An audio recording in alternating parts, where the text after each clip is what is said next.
this company used to be owned by the federal government. The NNPC, Nigeria National Petroleum Corporation, was owned by the federal government. And this has created its own issues.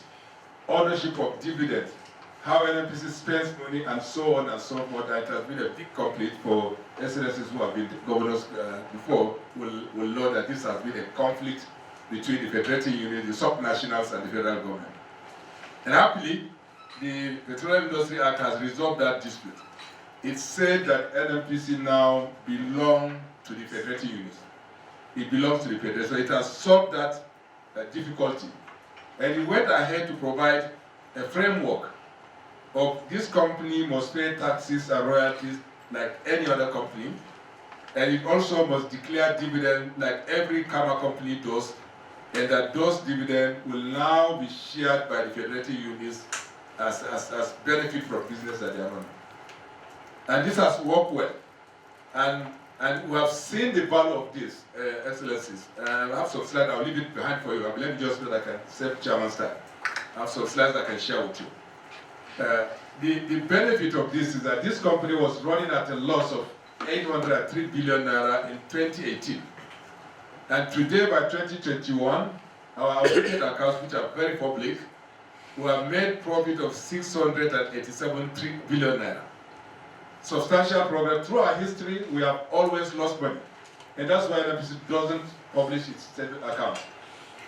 And when I took over, I consulted the immediate past president and asked him, now look, we have lost 803 billion naira. I think we should be transparent to our shareholders. Let us tell them so that this can help us, and so that people can understand. He agreed that, look, we'll publish it. I remember those of us, not their generation, my generation, when earlier it was indicated that NNPC, that's indication of really bankruptcy. When you lose 803 billion, it's a bad story. And of course, it caused all the commotions that it did in the past, but that helped us. And of course, we have gotten criticism, useful criticism from our shareholders, and ultimately leading to where we are today. But this company cannot continue to do well, Mr. Chairman. It is not possible to do it if its hands are tied. So it is not possible to lift the burden of subsidy on this company and expect it to do well. Because there is provision for subsidy in 2022 and 2023, and not a single naira was provided for the purpose of financing the subsidy. You can put numbers as budget. As we all know, budget performance is different from cash backing for it. And ultimately, while we held back our fiscal obligations of taxes and royalty, we still have a net balance of over 2.8 trillion naira that the Federation should have given back to NNPC. And that means for a company, any company, when you have negative 2.8 trillion naira, you're going to bankruptcy. No private company, there's no company in the whole of Africa that can bear this. So it is not possible. You can't have receivables of 2.8 trillion naira and function. And therefore the provision of subsidy is there, but absolutely there is no funding for it. That means it is only on paper. So it doesn't exist. And therefore the conversation today, if you have followed us, is that it's not really about when you take out subsidy, you can do roads, you can do hospitals, and so on and so forth. Very true. But because you don't have it now, so you can't give what you have. That is why I gave a simple example this morning to someone, that families go on hunger. No breakfast, no lunch, no dinner. No family should go through this, but it happens. Because you don't have. If you don't have, you cannot give. And this is exactly where we are, Chairman. So we no longer can bear it because we are going into illiquidity. We are going into default if we continue with this. And the default of NNPC is the default of Nigeria. And I can understand, no finance people are here. When NNPC goes into default and liquidity, it affects every borrowing that this country has done. Even the one done by subnationals. Your lenders will come back to you and say, look, your country can no longer pay. And of course, this is not a situation of the University. The only way you can stop this is to stop this conversation around subsidy. I remember when Mr. President announced that subsidy is gone. In 24 hours, the bond market appreciated. is nothing else other than the statement around subsidy and balancing of the FX market. These two elements is a major concern of every investor all over the world. Every partner that we have is worried about what's your FX regime and how do you deal with your subsidy.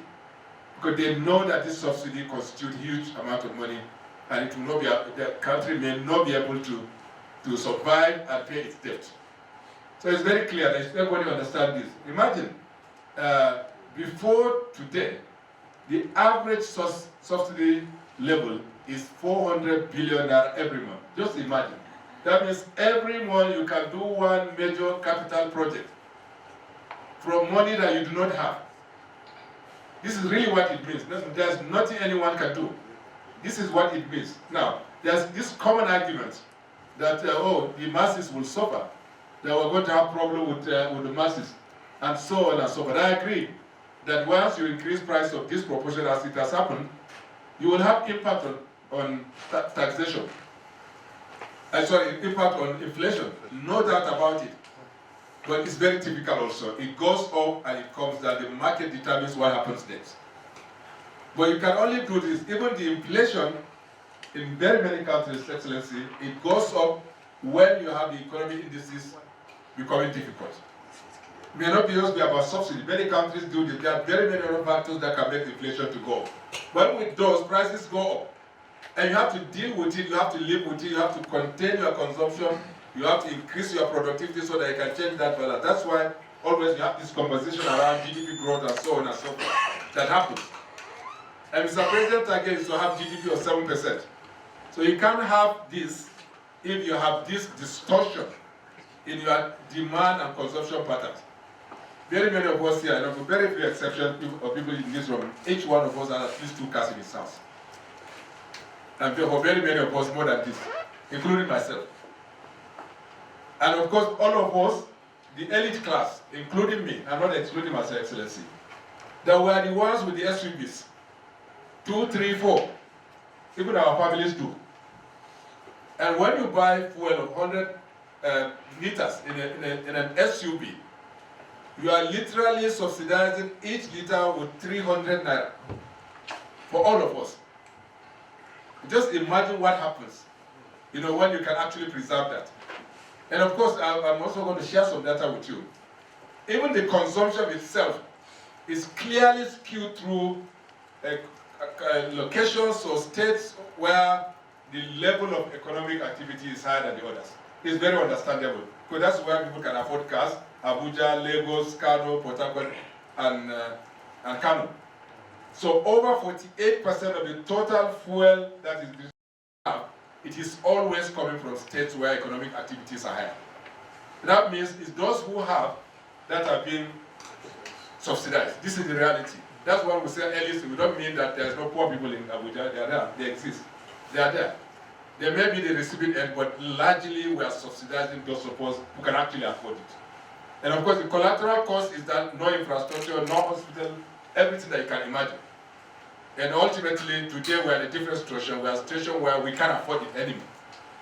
And that's why it's important to party to realize that changing the consumption pattern of individuals, including myself, but I believe that anyone who has gone to fuel station today, you would have paid at least 3 times what you used to do, or 2.5% of what 2.5 about what you're doing. Just let's take that 3 times what you did. But I'm sure your car will not go back to the station again. They would, and you'll be careful where you go. This is human nature. And the meaning of this is that you are going to preserve your money for something better. That means even if you are going to dash people, and we all do, even if you are going to people, you will have more money to give to people that can benefit from it. Or you can now invest in something. That's what happens in every country. Once you have price increase, people change their consumption patterns, resources become available to them, and they end up using those resources for something else. You have now a deflection of resources to something better. Even at the level of the individual, people will come out of their house if they don't have to. This will happen. Therefore, you probably have more quality time with your family. And many things will come as a result of this change. But more importantly, it solves the problem of the distortion that we have, Excellency.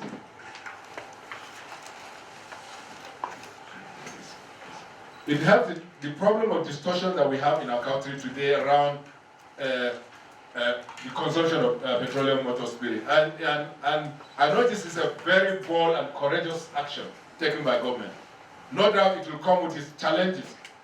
Can we do something about it? It says absolutely yes, in the sense that interventions can happen. For instance, you have a 100 naira challenge.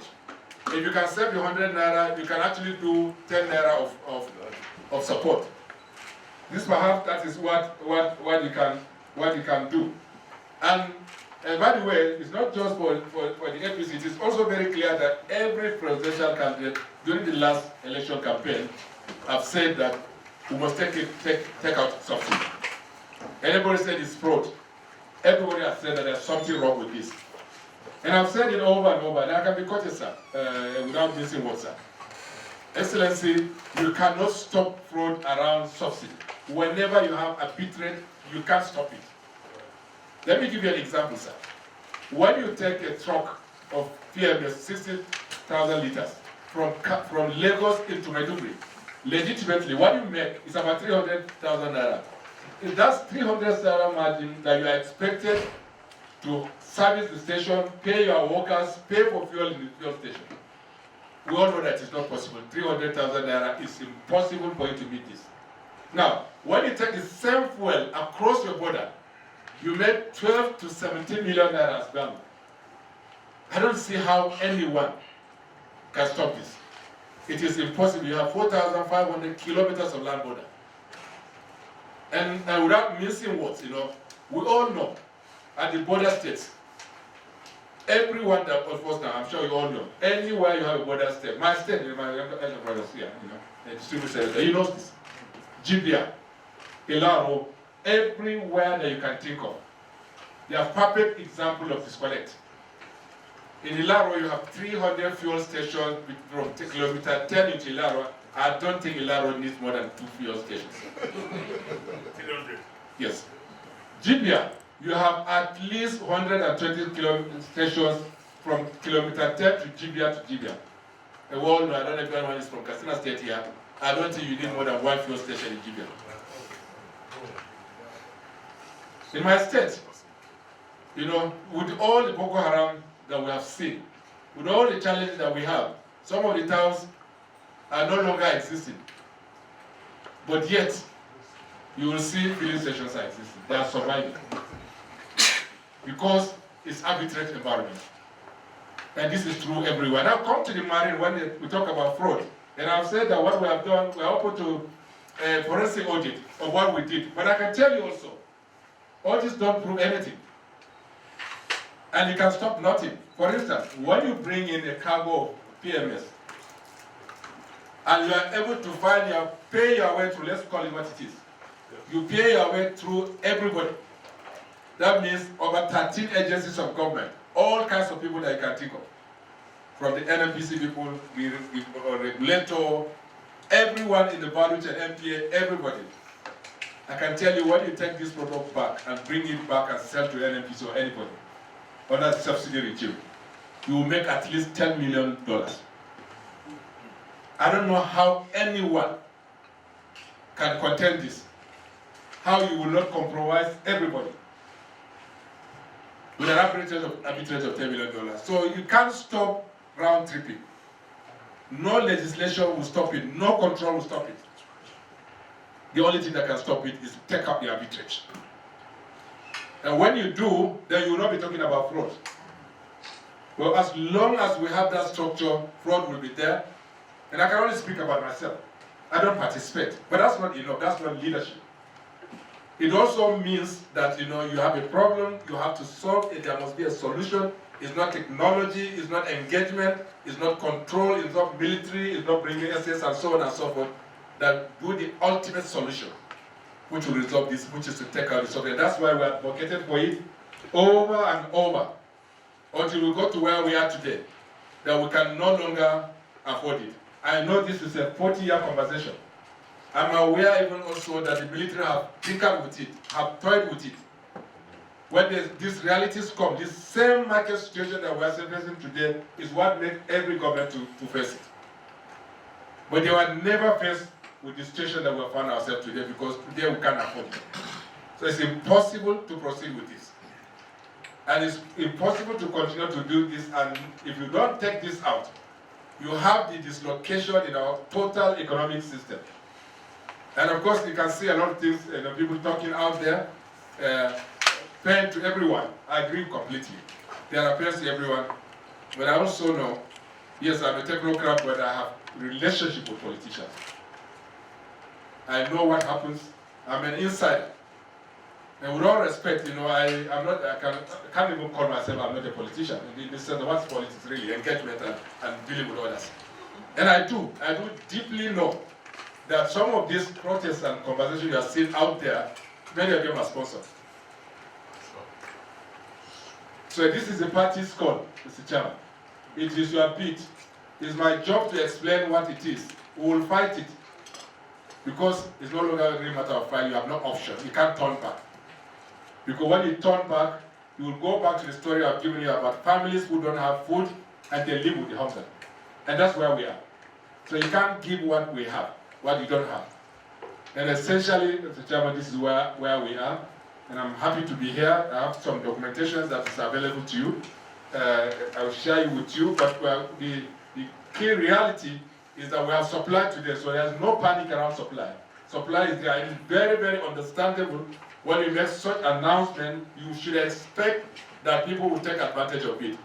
And really, the market is not really an advantage. It's called inventory recovery.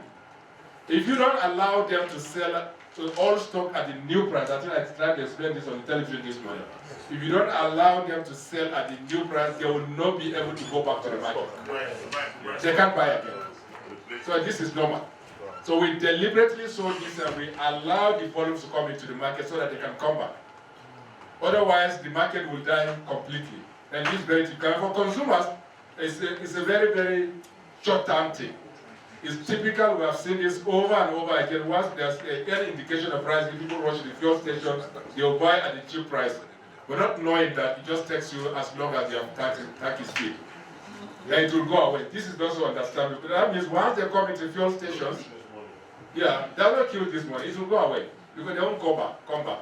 And it's already easing out across the country. Yesterday there were so many queues all over the country, but today I can tell you in another day or two, it will completely vanish everywhere in the country, and we'll have sanity.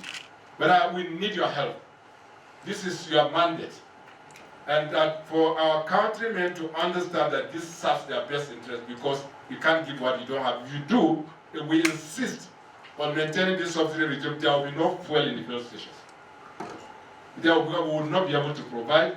We will go into defaults. Nobody is going to give it. And there's this assumption that when you process it within the country, it's going to be cheap. No. And I tried to explain this morning.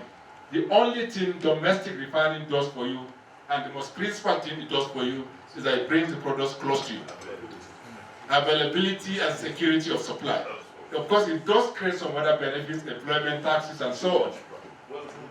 The only difference is freight. It takes away the freight. Otherwise, petroleum is priced in the international market. And you can't tell Dangote to call up, please reduce your price. So it's not possible. Every borrowing around the oil and gas industry business, including Dangote, is based on international pricing. And he must confirm to them that he will be able to sell at market before they can launch him. So it's not even a matter of negotiation, it's not possible.